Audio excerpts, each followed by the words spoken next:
Paz seja convosco, a todos ligados aqui no canal Arte de Pregar, também no YouTube. Você pode procurar o canal Arte de Pregar no YouTube.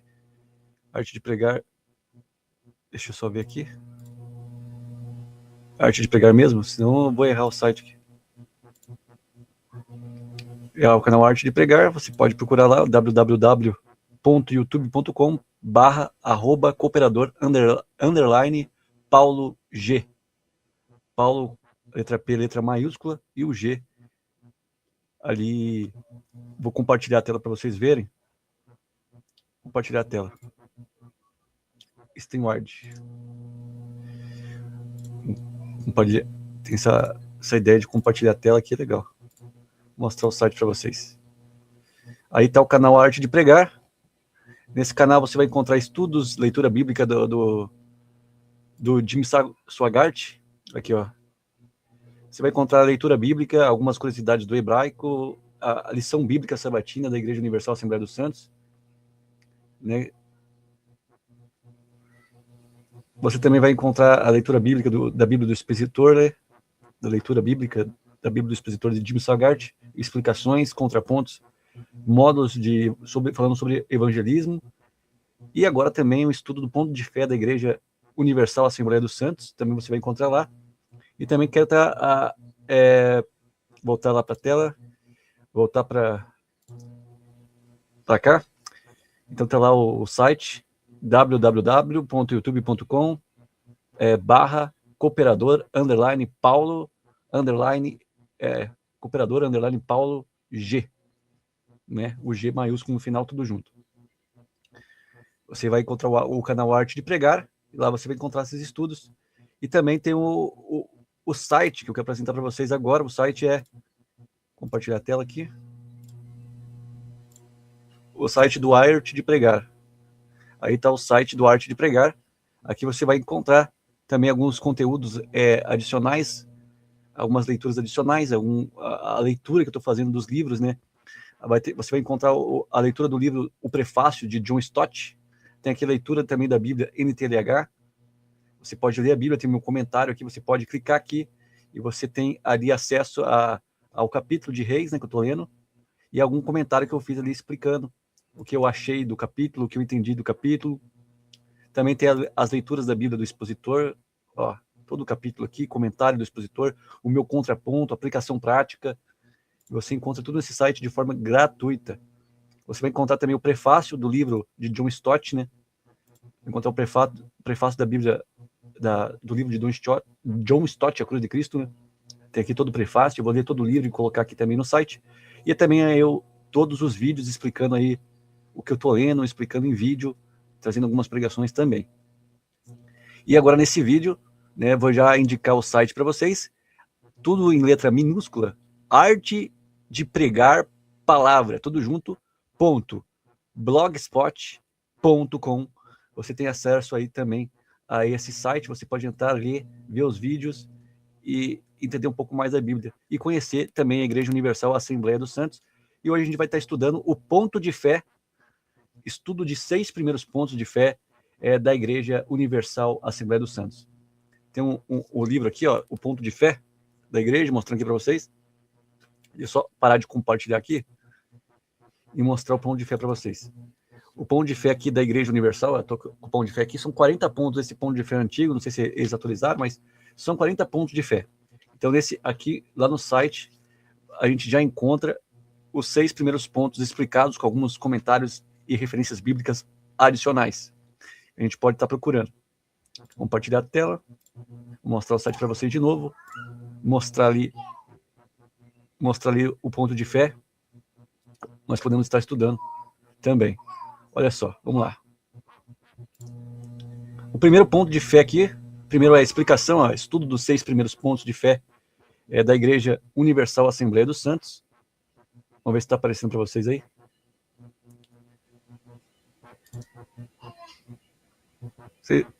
Quem acessar o site vai conseguir ler ali. Pelo vídeo você não vai conseguir ler, mas se você acessar o site, você vai ter o acesso a todos esses pontos, porque tem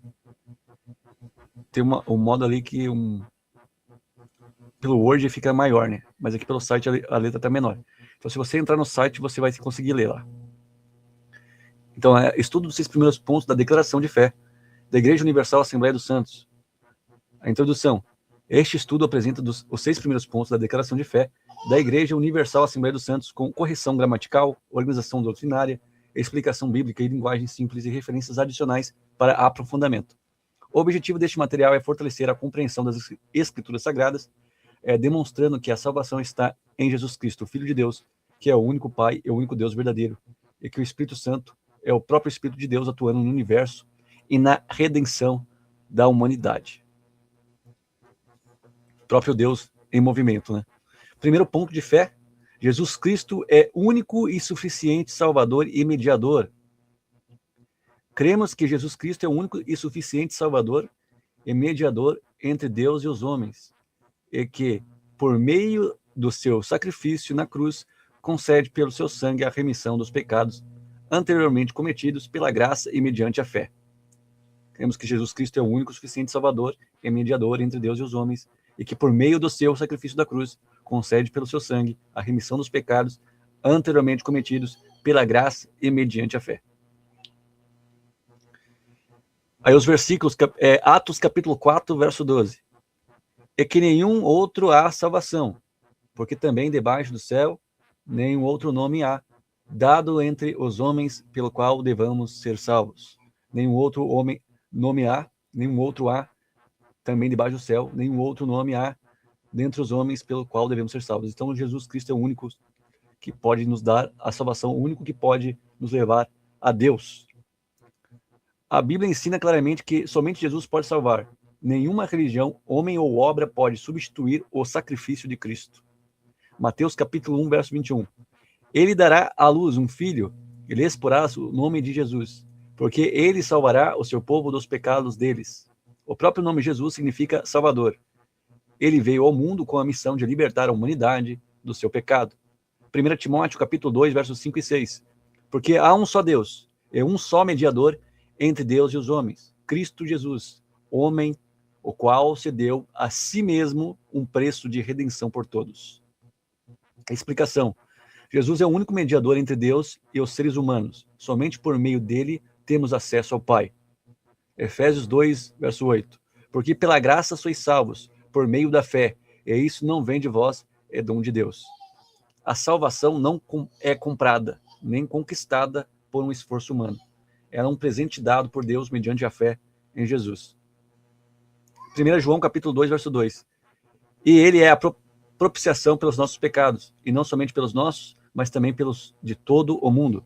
Jesus pagou o preço pelos pecados da humanidade inteira. Seu sacrifício foi perfeito e suficiente. João 14, verso 6. Jesus declarou ser o caminho, a verdade e a vida. Romanos capítulo 5, verso 8 e 9. O sangue de Cristo nos justifica diante de Deus. Hebreus capítulo 9, verso 12. Cristo entrou uma vez por todas no santo lugar com seu próprio sangue. Desde os primeiros séculos do cristianismo, os cristãos ensinaram que somente Cristo salva. Irineu de Leão escreveu que Jesus veio recapitular a humanidade em si mesmo, trazendo a redenção e reconciliação com Deus. Então, Jesus é o único e suficiente Salvador, o único capaz de nos entregar para Deus. É claro que arrependendo-se, crendo em Jesus, obedecendo a sua palavra, obedecendo os seus mandamentos, é necessário ali uma vida diária com Deus. Romanos capítulo 12, verso 1 e 2. Um corpo como sacrifício vivo, dedicado ao Senhor e à sua palavra, usando como de exemplo Jesus Cristo. O próprio molde de exemplo, o segundo Adão perfeito, ao qual fazemos as obras que Cristo fez, amar ao próximo, amar até mesmo os nossos inimigos, orando por eles. Filipenses capítulo 1, verso 29, que a fé nos foi concedida não somente acreditar em Cristo, mas também sofrer por Ele. Embora seremos injuriados, perseguidos, zombados, humilhados, debochados, seremos ali ridicularizados. Então, nós devemos sofrer isso, mas perseverar na fé. crendo em Jesus Cristo, obedecendo a Jesus Cristo, porque ele é o único suficiente Salvador e mediador e capaz de nos perdoar, advogar diante ao Pai. Ele é o único capaz de redimir nossos pecados, não há nenhum outro. E para ele devemos dirigir as nossas orações e as nossas súplicas, porque somente ele leva as nossas orações até diante do Pai, até ele, por meio dele, chega as nossas orações até o trono da graça, até o trono de Deus. Segundo ponto de fé, necessidade de arrependimento e da conversão. Cremos que o arrependimento e a conversão são necessários para a salvação, pois o homem deve abandonar o pecado e voltar-se a Deus. Arrependimento é você reconhecer que você fez algo errado, reconhecer que você é errado e precisa de um Salvador. Reconhecer que não é capaz de levar uma vida digna sem o Salvador. Reconhecer que a mentira é errada, reconhecer que a maldade é errada e que Jesus é a bondade, que Jesus é a verdade, como ele declarou, que é o caminho, a verdade e a vida. E a conversão. Agora você já não pratica mais as mesmas práticas, não tem mais as mesmas práticas, mas agora você pratica novas coisas. Eis que nova criatura se fez, né? Uma conversão. Conversão é você deixando de fazer algo, você deixa de fazer algo que você fazia, mentir, você deixa de mentir para praticar a verdade. Houve uma conversão. Né? A gente pode usar como exemplo quando a gente quer abrir um arquivo, mas o programa só abre o arquivo em formato MP3 e o formato está em WAV, um arquivo de áudio, e você tem que converter esse arquivo para um novo formato para aquele programa conseguir abrir. Exatamente isso que temos que fazer diante da nossa salvação, um arrependimento, uma conversão. Alguém que era incapaz de conceber a verdade, agora temos que se converter a um novo caminho para conceber a verdade. E a verdade está não no mundo, mas em Cristo Jesus. Atos capítulo 3, verso 19. Arrependei-vos, pois, e convertei-vos, para que sejam apagados os vossos pecados. Então, o único que pode apagar os nossos pecados é Jesus Cristo através do seu sacrifício. Através do nosso arrependimento genuíno e verdadeiro, através da nossa conversão verdadeira, abandonando as práticas do velho homem, Jesus é o único capaz de esquecer a sua transgressão. Aquele que confessa e deixa, alcança a misericórdia. Seus pecados são apagados. Deus não volta a se lembrar dos seus pecados. Deus não leva em conta o tempo da ignorância. Ou seja, não importa o que você fez no passado, a partir do momento que você deixa essa prática e decide seguir uma nova vida com Jesus, os seus pecados são apagados, os seus pecados são esquecidos. É claro que é necessário o negar-se a si mesmo constantemente. Todo dia seremos tentados, todo dia seremos provados, mas toda vez que escolhemos fazer a vontade de Deus, esses pecados são esquecidos, esses pecados são apagados, e Deus não vai lançar em rosto, olha, você fez aquilo no passado. Não, Deus se esquece. Se abandonamos as velhas práticas e começamos a fazer coisas novas. Uma conversão, um arrependimento, uma mudança sincera. Arrependimento significa mudança sincera de mente e atitude. Pensava de um jeito, agia de um jeito, mas agora você faz de outra forma, da forma de Deus, da forma que Jesus ensinou. Conversão significa voltar-se para Deus. Tiago capítulo 5, verso 20. Saiba que aquele que fizer converter do erro do seu caminho um pecador, salvará da morte uma alma e cobrirá uma multidão de pecados. Você salva uma vida e cobrirá uma multidão de pecados. Deus deseja que o pecador abandone o erro e encontre uma vida espiritual. Lucas 13, verso 3. Jesus disse que sem arrependimento todos perecerão. 2 Coríntios capítulo 7, verso 10. A tristeza, segundo Deus, produz arrependimento para a salvação. Ezequiel, capítulo 18, 30 a 32. Deus chama o homem ao arrependimento e à vida. João Crisóstomo ensinava que o arrependimento é uma porta aberta pela misericórdia de Deus para restaurar o pecador. Terceiro ponto de fé. Cremos em um único Deus verdadeiro e em seu Filho Jesus Cristo.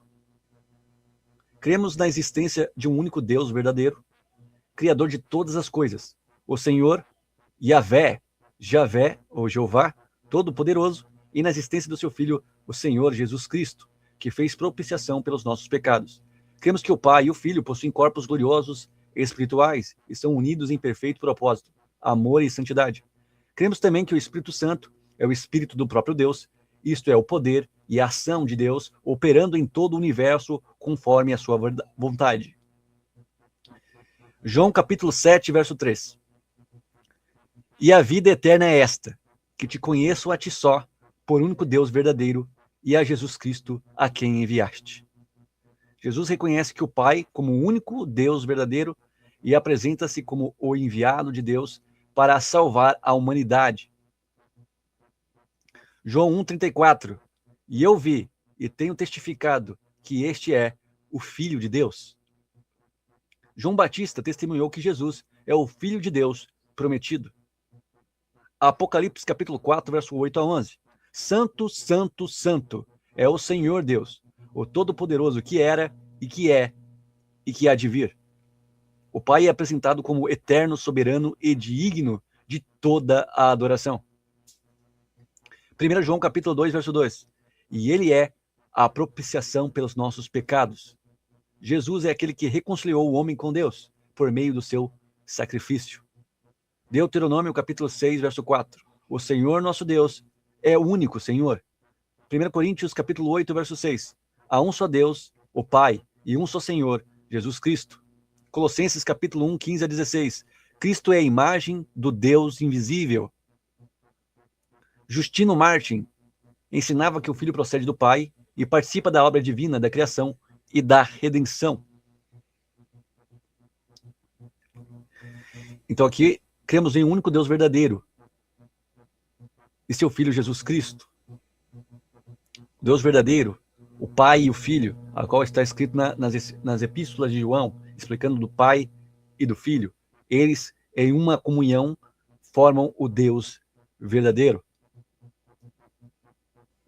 Dois seres distintos um do outro, que porém em um único propósito. Quarto ponto de fé, a divindade de Jesus Cristo e a sua geração em carne. Ou seja, cremos na divindade de Jesus Cristo. Ou seja, Jesus é divino, Jesus é Deus. E a sua geração em carne. Deus é um título que é dado a todo aquele que tem o poder de vida em si mesmo, que tem o poder de criação, que tem o poder de cura e é Pai da eternidade. Jesus é divino porque vários textos mencionam sobre a sua divindade. Um exemplo é Isaías capítulo 6. Isaías capítulo 9, verso 6, onde chamamos Jesus de maravilhoso, conselheiro, Deus forte, príncipe da paz, Pai da eternidade. Lá a expressão no hebraico é El Gibor, Deus forte, Deus herói. A expressão El no hebraico, justamente adicionada a indicar ao Deus verdadeiro, aquele que é, que era e que há de vir, aquele que é junto ao Pai desde antes da fundação do mundo. Cremos na divindade de Jesus Cristo, como o Filho de Deus existente antes da fundação do mundo. Cremos que assim como o Pai possui vida em si mesmo, concedeu também ao Filho ter vida em si mesmo. Cremos que Jesus Cristo foi gerado em carne no ventre de Maria, pelo poder do Espírito de Deus, ou seja, Deus gera em Maria o seu Filho amado, Jesus Cristo, um poder sobrenatural. Mas antes, ele já era, como ele disse lá para os fariseus, antes de Abraão, eu sou. Jesus disse essa palavra, antes de Abraão, eu sou. Referência é em Gênesis capítulo 1, versos 26 e 27, quando o pai disse ao filho, vamos fazer o homem à nossa imagem, à nossa semelhança. Falando da divindade de Cristo. João 1, 1 a 4. No princípio ele era o verbo, e o verbo estava com Deus, e o verbo era Deus. Ou seja, o verbo aqui proposto de uma forma filosófica por João, o discípulo amado, o discípulo que estava mais perto de Jesus, conhecido como o discípulo amado, aquele que se encontrava mais perto de Jesus e sabia da sua essência, da sua divindade, apresenta essa divindade de Cristo a forma que ele era antes do mundo existir, para a igreja. Por isso, 4 evangelhos. O evangelho de Mateus tinha como apresentar Jesus Cristo o evangelho de Jesus Cristo aos judeus. O livro de Marcos tinha... o livro de Marcos, interessantemente, ele fala o evangelho, e o Romano não gosta de muita conversa. Romano quer que você vá direto ao ponto. Então, o evangelho de Marcos, direcionado aos romanos. Lucas, ele falava aos gregos. Lucas, ele fez uma pesquisa detalhada, uma pesquisa minuciosa, porque os gregos gostam de detalhes para falar do evangelho de Cristo. Lucas foi atrás das testemunhas que verdadeiramente presenciaram todas as obras de Jesus pessoalmente. E Lucas, inclusive, afirma que o batismo devia ser em nome de Jesus, em seu nome. Jesus já existia antes da criação do mundo e participou da criação de todas as coisas. Por isso, conhecemos esse verso tão maravilhoso. O Cordeiro, um reino que está preparado desde antes da fundação do mundo, a qual já tinha um rei. O rei já estava pronto, a redenção já estava pronta. João capítulo 17, verso 5.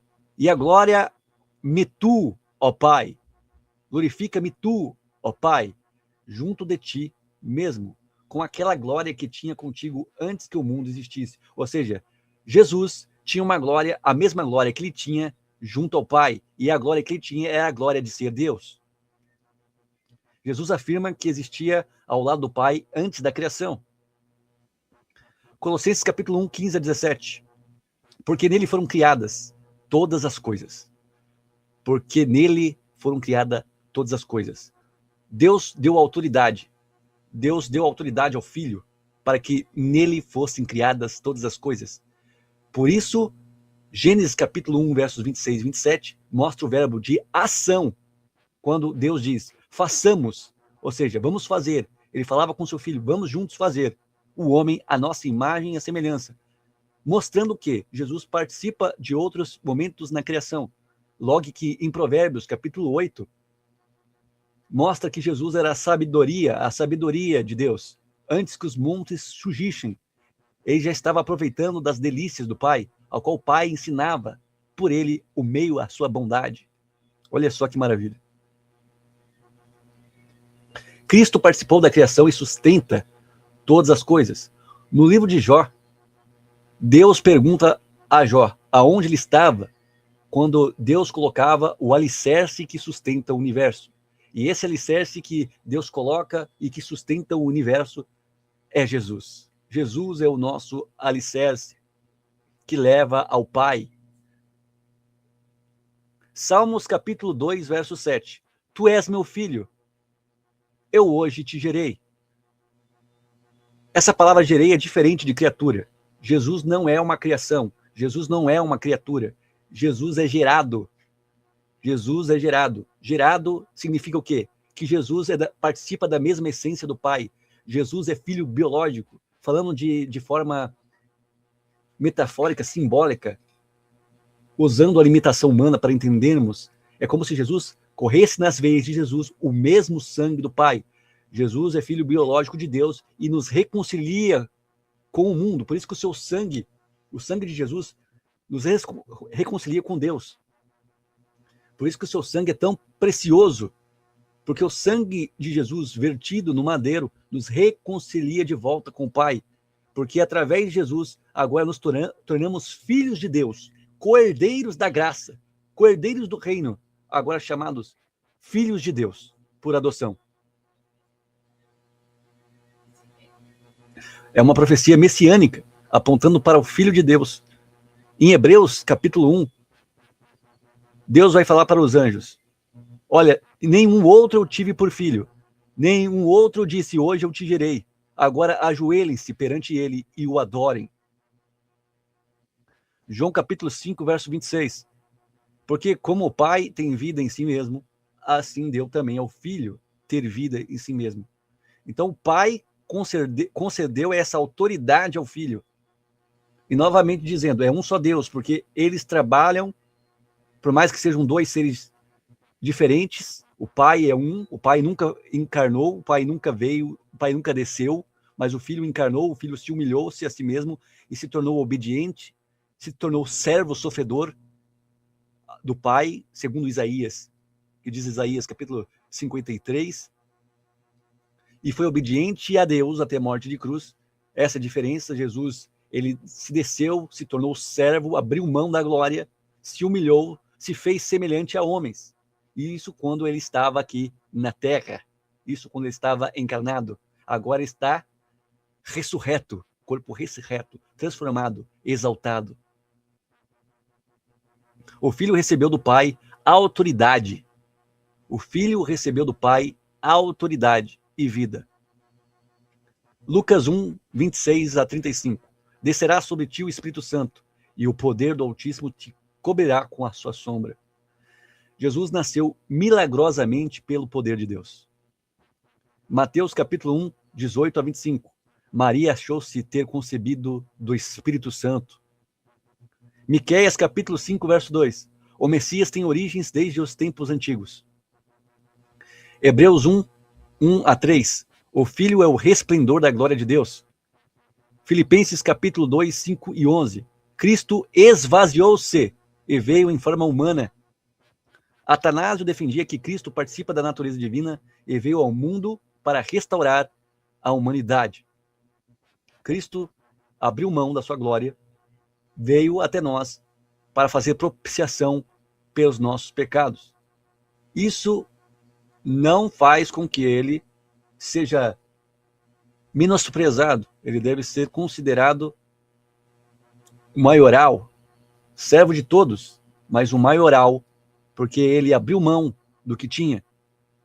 Tem versículos que falam se ele quisesse, poderia chamar os anjos para o ajudar, mas não usou como vantagem o ser Deus. Isso é Bíblia. Quinto ponto de fé: o batismo por imersão em nome de Jesus Cristo. Cremos no batismo por imersão em águas para a remissão dos pecados em nome do Senhor Jesus Cristo. Lucas 24 a 47. E em seu nome se pregasse o arrependimento e a remissão dos pecados. Isso que eu falei sobre os 4 evangelhos. Lucas falava aos gregos, e os gregos gostam de coisas no detalhe. Então Lucas fez uma pesquisa minuciosa com as pessoas que fizeram parte, testemunharam as obras e as palavras de Jesus. E ele disse que é para ser pregado o arrependimento e a remissão dos pecados. A mensagem do evangelho inclui arrependimento e perdão dos pecados em nome de Jesus. Atos capítulo 2, verso 38. Arrependei-vos e cada um de vós seja batizado em nome de Jesus Cristo para perdão dos pecados. Pedro ensinou que o batismo acompanha a fé e arrependimento. Atos dos Apóstolos, capítulo 8, verso 12 a 16, somente eram batizados em nome do Senhor Jesus. Os primeiros cristãos eram batizados em nome de Jesus. Atos capítulo 10, verso 48, e mandou que fossem batizados em nome do Senhor Jesus. Até os gentios convertidos eram batizados em nome de Jesus. Atos capítulo 17, 2, 5 a 5, foram batizados em nome do Senhor Jesus. Paulo ensinou corretamente o evangelho e os discípulos foram batizados novamente. Romanos 6, verso 3. Fomos batizados em Jesus Cristo. O batismo simboliza a morte para o pecado e nova vida em Cristo.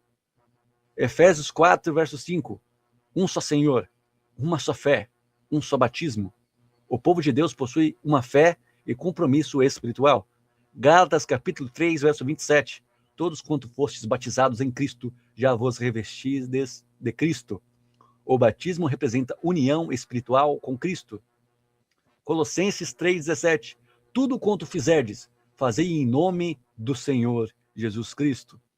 A vida cristã deve ser conduzida em submissão ao nome de Jesus. 1 Coríntios capítulo 1, verso 13. Fostes vós batizados em nome de Paulo? Não, o batismo pertence a Cristo e não aos homens. Marcos capítulo 16, verso 16. Quem crer e for batizado será salvo. Atos 22, 16. Levanta-te, seja batizado e lava os teus pecados. 1 Pedro capítulo 3, 21. O batismo representa uma boa consciência diante de Deus. Tertuliano, embora contraditório, escreveu que o batismo representa o compromisso público de fé e o início da nova vida em Cristo.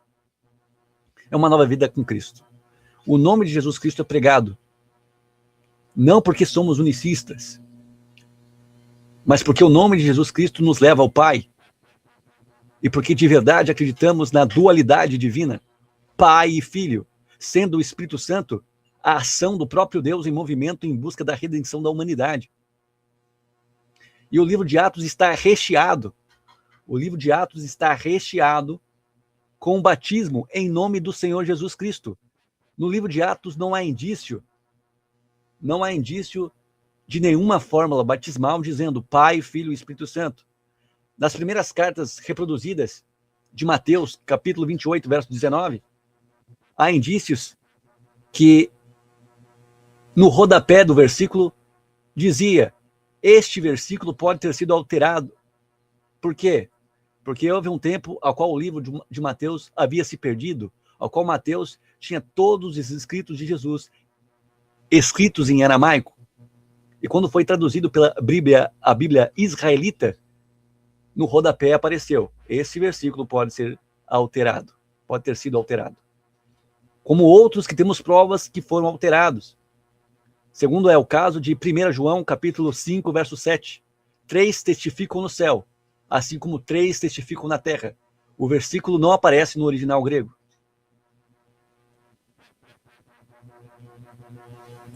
Sexto ponto de fé, e o último desse vídeo: a santificação como evidência do novo nascimento. Cremos que na santificação como evidência do novo nascimento, pela qual o cristão abandona as práticas do pecado e passa a viver segundo a vontade de Deus. Santificação nada mais é que uma separação, ou seja, estou me separando. Eu mentia, não minto mais. Eu roubava, não roubo mais. Assim vão me santificando nas coisas que deixo de fazer de errado, para fazer a vontade de Deus. Romanos capítulo 6, verso 22. Agora, libertados do pecado e feitos servos de Deus, tendes o vosso fruto para a santificação. Quem nasce de novo começa um processo de transformação espiritual. Efésios capítulo 4, 23 a 24. Vos renoveis no espírito do nosso sentido e vos revistais do novo homem. O cristão deve abandonar a velha vida e viver em justiça e santidade. Hebreus capítulo 12, verso 14. Sem santificação, ninguém verá o Senhor. 1 Pedro capítulo 1, 15 a 16. Deus chama o seu povo para ser santo. 2 Coríntios capítulo 5, verso 17. Quem está em Cristo é nova criatura. John Wesley ensinava que a santificação é a obra contínua de Deus transformando o coração do cristão. Conclusão. Os 6 primeiros pontos desta declaração de fé apresentam fundamentos importantes da doutrina cristã. Jesus Cristo, o único Salvador. O arrependimento é necessário para a salvação. Existe um único Deus verdadeiro, o Pai. Jesus Cristo é o Filho de Deus divino e pré-existente. O batismo representa a fé, arrependimento e a nova vida. A santificação é a prova do novo nascimento. Ou seja, a prova do novo nascimento é quando você abandona as velhas práticas e começa as novas práticas em Cristo Jesus. Como disse, Jesus não foi criado. Jesus não é uma criatura. Jesus não é uma criatura. Repito, Jesus não é uma criatura. Jesus é gerado, como diz em Hebreus capítulo 1. E gerado significa um exemplo metafórico, simbólico, para que entendamos. É como se o pai tivesse arrancado o seu braço direito e formado da mesma essência o seu filho Jesus. Nenhuma criatura tem o que Cristo Jesus tem. A capacidade de ter vida em si mesmo, a capacidade de curar, a autoridade sobre a criação, o alicerce e a pré-existência, sendo eterno desde então. O Espírito Santo é apresentado como o Espírito do próprio Deus, atuando no universo, conduzindo os homens ao arrependimento, fortalecendo os salvos e operando conforme a vontade divina. Deus, o próprio Espírito Santo, convence o homem da justiça, do juízo e do pecado. Toda a obra da redenção aponta para o amor do Pai manifestado por meio de Jesus Cristo e realizado pelo poder do Espírito de Deus. Porque Deus amou o mundo de tal maneira que deu o seu Filho unigênito, para que todo aquele que nele crê não pereça, mas tenha a vida eterna. Então, esse é o ponto de fé da Igreja Universal Assembleia dos Santos, revisado por mim, estudado por mim, estudado de forma bíblica. Não existe nenhuma heresia bíblica, existe Bíblia aqui nesse estudo. Não tem nada com as minhas palavras, não tem nada com o meu entendimento. É o que a Bíblia diz. A Bíblia diz. E se a Bíblia diz, é a verdade de Deus. Então, o que está esperando? Se converta ao nome de Jesus Cristo. Amém? Até a próxima. Deus nos abençoe.